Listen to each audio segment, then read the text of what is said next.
Carta de Paulo aos Romanos, capítulo 10, versos 11 a 13. Diz assim a santa, perfeita, infalível, inerrante palavra de Deus. Romanos 10, 11 a 13. Porquanto a Escritura diz: todo aquele que nele crê não será confundido, pois não há distinção entre judeu e grego, uma vez que o mesmo é o Senhor de todos, rico para com todos os que o invocam, porque todo aquele que invocar o nome do Senhor será salvo. O tema da mensagem desta manhã é os benefícios que vêm da fé. Os benefícios que vêm da fé. Vamos orar? Pai Santo, mais uma vez estamos diante da Tua perfeita palavra, que é verdadeiro alimento para o nosso espírito. Ó Pai, é com temor que nós nos aproximamos da Tua palavra, que é fonte de tanta instrução e tanto conhecimento para nós. E nós humildemente pedimos que o Teu Santo Espírito, Pai, agora ilumine as nossas mentes para que nós possamos entender a Tua mensagem e que o Senhor mesmo, ó Pai, alimente o nosso coração e nos diga, não aquilo que nós queremos ouvir, mas aquilo que nós precisamos ouvir nesta manhã. Nós cremos no Teu poder, cremos que a Tua palavra não volta vazia e cremos que Tu és o Deus da providência, que trouxe nesta manhã todos nós aqui para ouvirmos exatamente aquilo que o Senhor quer que nós ouçamos, Pai. Pedimos que nos abençoe então, falando conosco por meio da Tua santa palavra. É o que nós pedimos, Pai, em nome de Jesus. Amém. Meus irmãos, um importante pesquisador, psiquiatra nos Estados Unidos, Harold Koenig, com mais de 500 artigos científicos escritos, uma autoridade no campo da psiquiatria nos Estados Unidos, ele desenvolveu pesquisas no campo da religião e da saúde mental para mostrar os benefícios da religião na mente das pessoas. Ele é um psiquiatra renomado. E dentre os resultados das pesquisas dele, ele destacou o seguinte: indivíduos que se envolviam em atividades religiosas tinham menos chances de desenvolver sintomas depressivos ao longo dos tempos. Essa é a primeira conclusão. Segunda, a fé em Deus pode desempenhar um papel significativo no tratamento da ansiedade.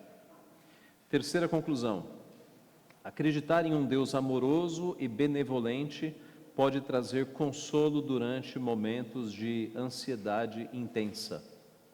Isso, um psiquiatra fazendo pesquisas no campo da ciência. Quarta, a fé em Deus pode fornecer um senso de propósito e significado à vida. Quinta, maior religiosidade e espiritualidade está associada a melhores resultados de saúde mental, incluindo menor prevalência de transtornos de ansiedade, depressão e abuso de substâncias. Sexta e última, a fé e a espiritualidade estão associadas a um menor risco de mortalidade, especialmente em relação a doenças cardiovasculares e câncer. Além disso, a espiritualidade também mostra ter um efeito protetor contra suicídio e comportamentos de risco à saúde. Essas foram as conclusões de um cientista, de um psiquiatra, ao analisar pessoas e pacientes que buscavam auxílio na religião. E isso aqui é a superfície, meus irmãos. Isso aqui é o que a ciência pode observar. Mas há benefícios ainda maiores para aqueles que têm a sua fé firmada em Cristo Jesus. Benefícios ainda maiores, e eu gostaria de mostrar isso para os irmãos nesta manhã, nestes poucos versículos que nós lemos aqui.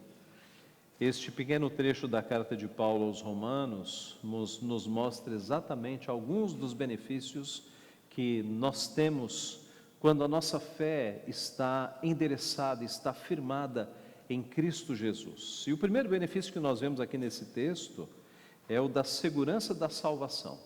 A segurança da salvação. Veja os versos 11 e 12. Porquanto a Escritura diz: todo aquele que nele crê não será confundido ou não será envergonhado. Paulo está citando aqui, na verdade, um texto do Antigo Testamento. Ele está citando Isaías 28:16, que diz assim: Isaías disse: portanto, assim diz o Senhor Deus: eis que eu assentei em Sião uma pedra, pedra já provada, pedra preciosa, angular, solidamente assentada. Aquele que crer não foge. É esta parte que Paulo está citando aqui. Aquele que crer não foge. E o não foge é justamente a ideia de não ser confundido, de não ser envergonhado. No hebraico está literalmente aquele que não se apressa ou aquele que não foge. E dá essa ideia de que aquele que se apressa e age de forma insensata, como Saul se apressou em oferecer sacrifícios, ele vai ficar envergonhado. E agora voltando a Paulo fazendo uso de Isaías, ele está dizendo que aquele que crê em Cristo, ele não é confundido, ele não foge, ele não é envergonhado, porque está crendo na pedra angular, na pedra preciosa, na pedra estabelecida por Deus. Ele não tem do que se envergonhar, porque ele está firmado na rocha, ele tem segurança, ele sabe em quem ele tem crido. Veja que privilégio tem alguém que tem essa segurança de vida, que não fica buscando respostas nas religiões, buscando alguma coisa em se segurar, mas está firmado em Cristo, tem a segurança de que encontrou o Salvador correto, não se envergonha, não foge, não é envergonhado. Mas será que esta segurança não seria apenas para os judeus? De onde veio Jesus? Jesus nasceu entre os judeus. Veja a sequência do texto. Pois não há distinção entre judeu e grego, não há distinção entre judeus e não judeus, judeus e gentios. Ninguém será confundido ou envergonhado, nem judeu nem grego, desde que esteja em Cristo Jesus. E por que Paulo faz essa menção? Porque a igreja de Roma, para quem ele está escrevendo, era formada por judeus e por gentios, por romanos. Roma era a capital do império, então havia muita gente lá de outras nações. Por isso que ele está dizendo, não é só para os judeus, é para todo mundo, é para todos os povos que estejam firmados na rocha, que estejam firmados em Cristo. A salvação não é exclusiva de judeus, a salvação agora pertence a todos os povos. E Paulo continua, uma vez que o mesmo é Senhor de todos, não só de judeus, mas de todos. Paulo, escrevendo aos Colossenses, outra igreja, ele disse assim: no qual não pode haver grego nem judeu, circuncisão nem incircuncisão, bárbaro, cita, escravo, livre, porém Cristo é tudo em todos, em todos. Este é um grande benefício da fé, é o primeiro benefício que nós temos aqui, segurança da salvação. Quem está em Cristo tem segurança, tem certeza, pode falar como Paulo, eu sei em quem tenho crido e estou certo de que Ele é poderoso para guardar o meu depósito até aquele dia. Ele escreveu essas palavras a Timóteo, 2 Timóteo 1,12. Aos Filipenses ele escreveu, para mim o viver é Cristo e o morrer é lucro. Ora, de um lado e outro lado estou constrangido, tendo o desejo de partir e estar com Cristo, o que é incomparavelmente melhor. Paulo não tinha dúvida de que no dia em que ele fechasse os olhos, ele estaria com Cristo. E aqueles que hoje estão firmados em Cristo não podem ter essa dúvida também, de que se acontecer algo e nós partirmos, nós estaremos com Cristo, o que é incomparavelmente melhor. Na minha adolescência eu tive um pastor que uma vez contou uma história de que ele foi visitar um padre da sua cidade, era um padre amigo dele, e ele foi visitar um padre no leito de morte. O padre estava muito mal, estava para morrer. E ele ouviu daquele padre palavras muito tristes. O padre disse para ele, eu servi como um religioso a vida inteira e eu não sei para onde eu vou. Eu não tenho certeza da salvação. E o pastor contou aquilo com muita tristeza. Porque imagine você ser um religioso a vida inteira e no momento mais difícil, no vale da sombra da morte, você estar confundido, você não saber para onde você vai. Que tristeza, que morte triste, meus irmãos. Aqueles que estão firmados em Cristo podem ter segurança da salvação, podem ter plena certeza e podem dizer como Paulo, repito, eu sei em quem tenho crido, estou bem certo que Ele é poderoso para guardar o meu tesouro, o meu depósito até aquele dia. Esta segurança, meus irmãos, não tem preço, de nós descansarmos, de que se o nosso coração parar de bater agora, se uma veia do nosso cérebro entupir agora, nós estaremos na presença de Cristo nos próximos segundos, imediatamente. Não existe purgatório, não existe reencarnação. Aqueles que estão em Cristo são salvos. No próximo segundo nós estaremos com Ele. Essa é uma certeza que não tem preço. Esse é um grande benefício da nossa fé. Talvez nesta manhã você esteja pensando, pastor, eu não tenho essa certeza ainda. Eu não tenho, eu gostaria de ter. Então você precisa andar mais perto de Cristo. Talvez você esteja meio longe. Talvez você esteja falando pouco com Cristo. Talvez você esteja falando pouco com Deus Pai, porque na medida em que você se aproximar, você vai ter esta segurança, você vai ter essa certeza. Aproxime-se de Cristo, fale mais com Cristo, fale mais com Deus Pai, e você vai ter essa segurança. Essa segurança é plenamente possível na medida em que você se aproxima do nosso Deus, na medida em que você ama mais a Jesus Cristo. Essa segurança virá ao teu coração. Então, o primeiro benefício que nós temos aqui da fé é a certeza da salvação, é a segurança da salvação. O segundo benefício que nós temos aqui no texto é o da riqueza espiritual. Veja a sequência. O texto fala, aqui ainda no verso 12, rico para com todos os que o invocam. Deus é rico para com todos os que o invocam. Deus é rico. Ora, é claro que Ele é rico. Na concepção mais simples da palavra, nós sabemos que Deus é rico. Todo ouro e toda prata são de Deus. Todos os diamantes, até as minas que não foram achadas ainda, tudo pertence a Deus. Ora, ao Senhor pertence a terra e tudo que nela há, disse o salmista no Salmo 24. Não existe alguém mais rico do que Deus. Todos os metais preciosos, tudo que existe na terra, tudo que existe no mundo e no universo é de Deus. Mas não é desse tipo de riqueza que a palavra está nos falando aqui. É uma riqueza maior, é uma riqueza que não pode ser destruída, é uma riqueza que não pode acabar, perecer, é a riqueza espiritual. Em Deus nós temos riquezas espirituais.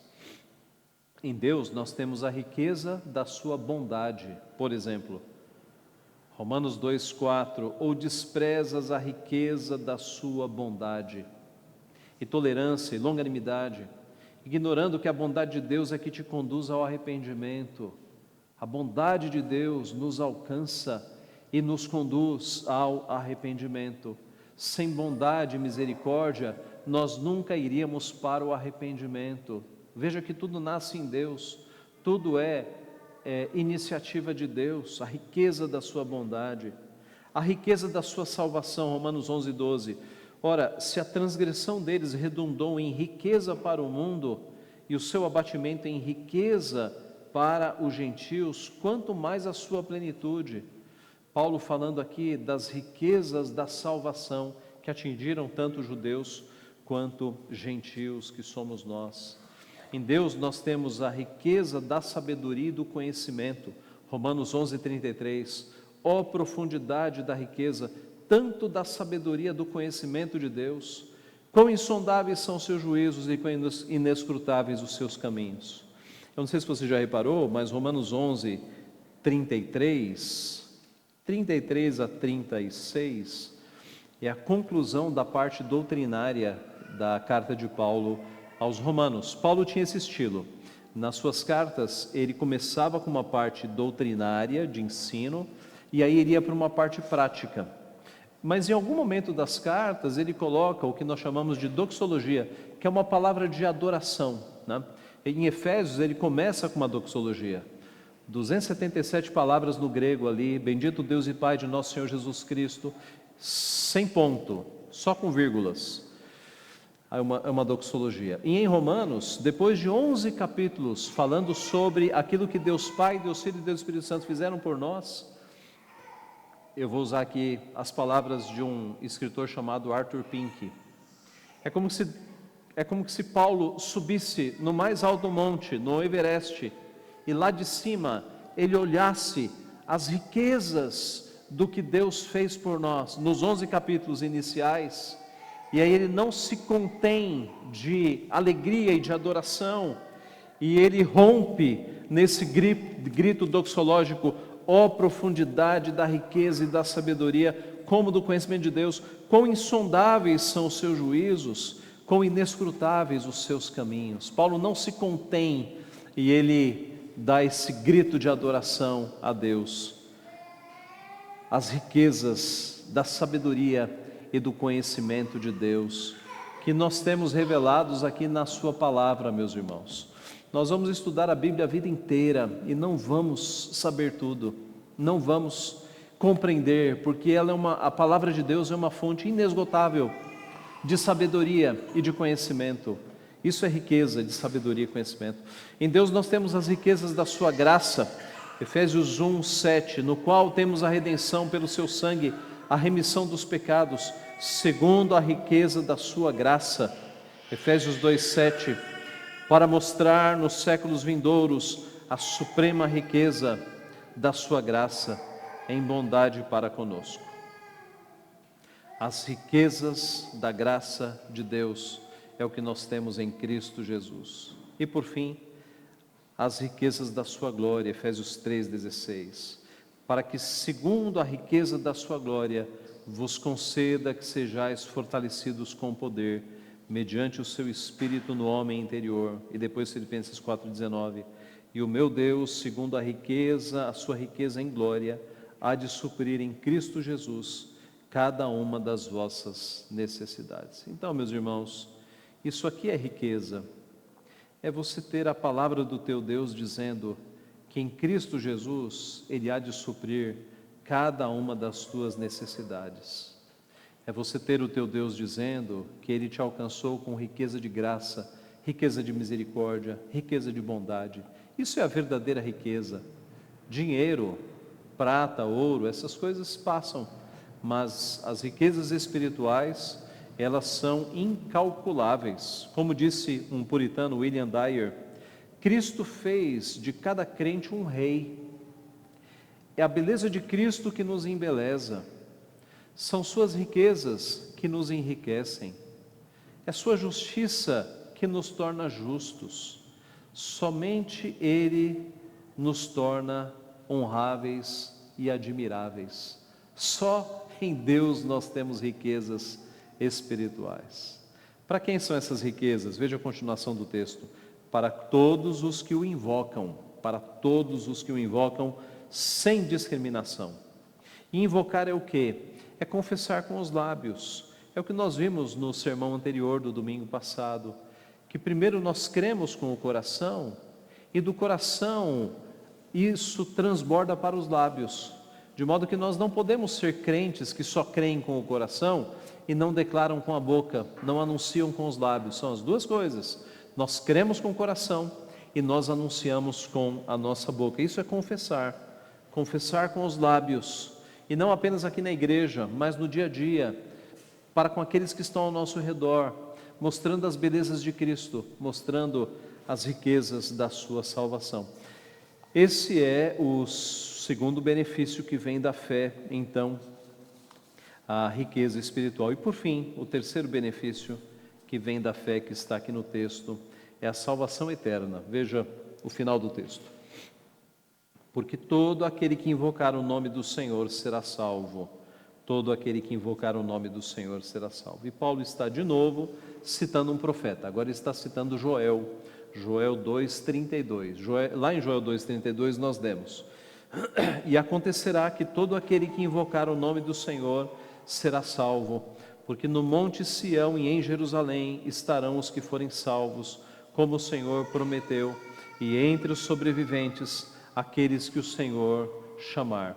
Quando Joel escreveu esse trecho, ele estava falando de salvação no contexto de ira de Deus.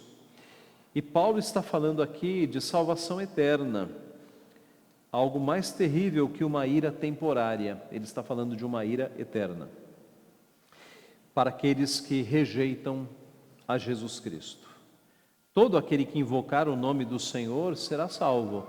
Aqueles que não invocarem o nome de Cristo não serão salvos. Só há salvação em Cristo Jesus. O dito popular de que todos os caminhos levam a Deus é errado, é falso, é falso. Eu acho que foi ontem que eu vi uma figurinha de internet, alguma coisa assim em rede social, de vários personagens, um dizendo, eu sou espírita, eu sou budista, eu sou várias religiões, e era uma figurinha para dizer, está todo mundo salvo. Irmãos, não precisa nem entrar em Bíblia para dizer que se cada religião está apontando um modo de vida e um caminho de salvação, como é que todas podem estar certas? Como é que caminhos todos, um para cada lado, pode estar certo? Não precisa nem ser religioso para ver a falta de lógica nisso. Se as mensagens são diferentes, como é que todas vão salvar?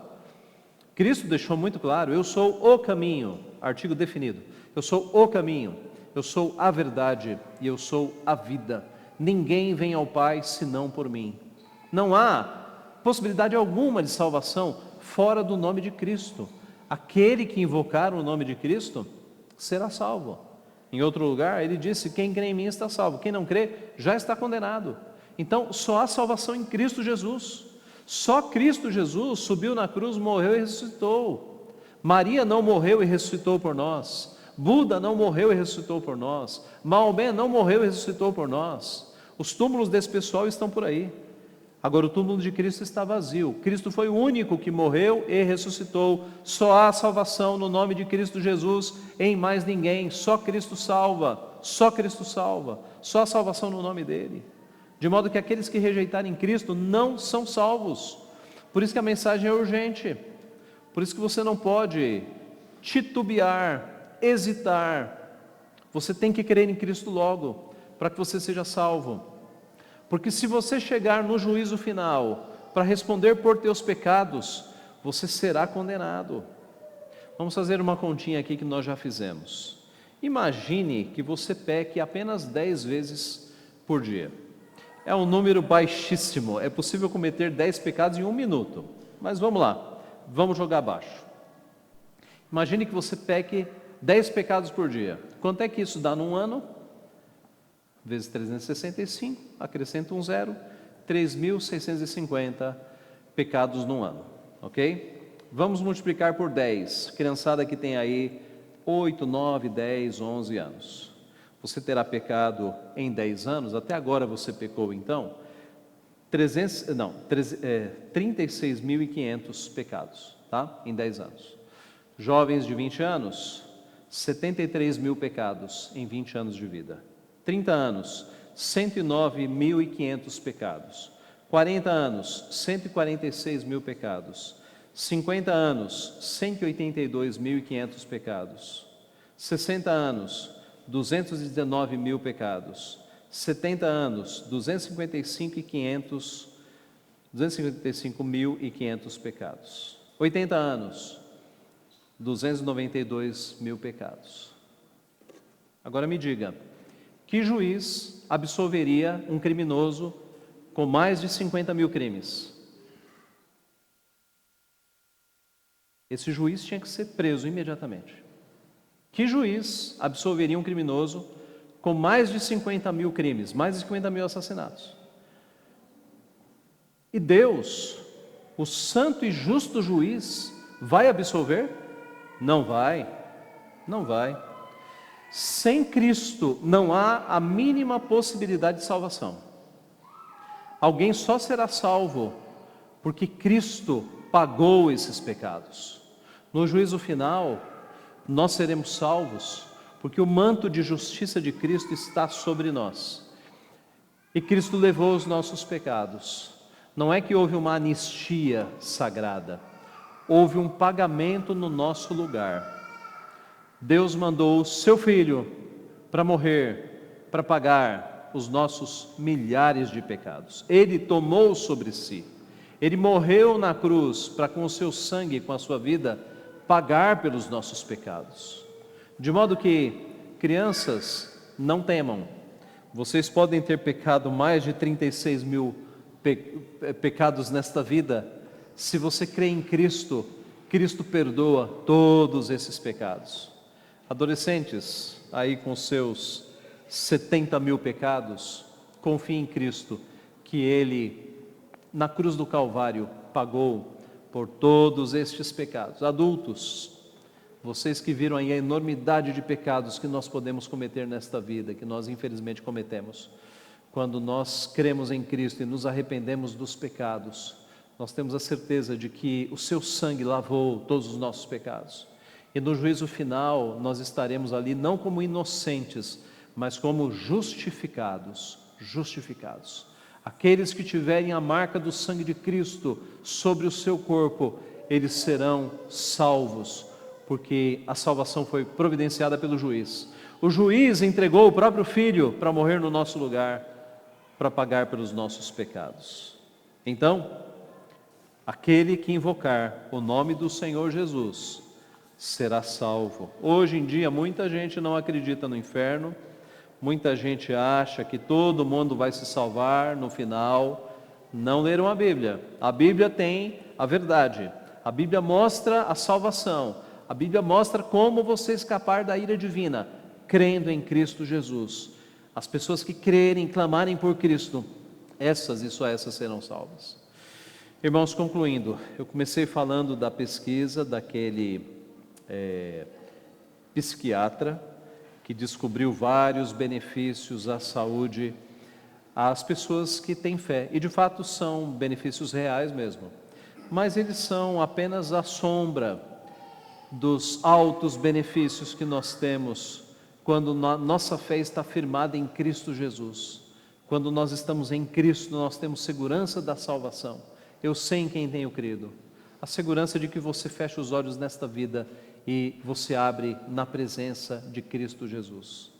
A riqueza espiritual, que é muito mais valiosa do que qualquer bem deste mundo. E a salvação eterna, que dinheiro nenhum pode comprar, que nós só temos por causa do sangue de Cristo que foi derramado em favor daqueles que Deus deu a Ele. Que Deus assim nos abençoe, que Deus firme em nós o benefício máximo que nós temos em seguir a Jesus Cristo. Amém.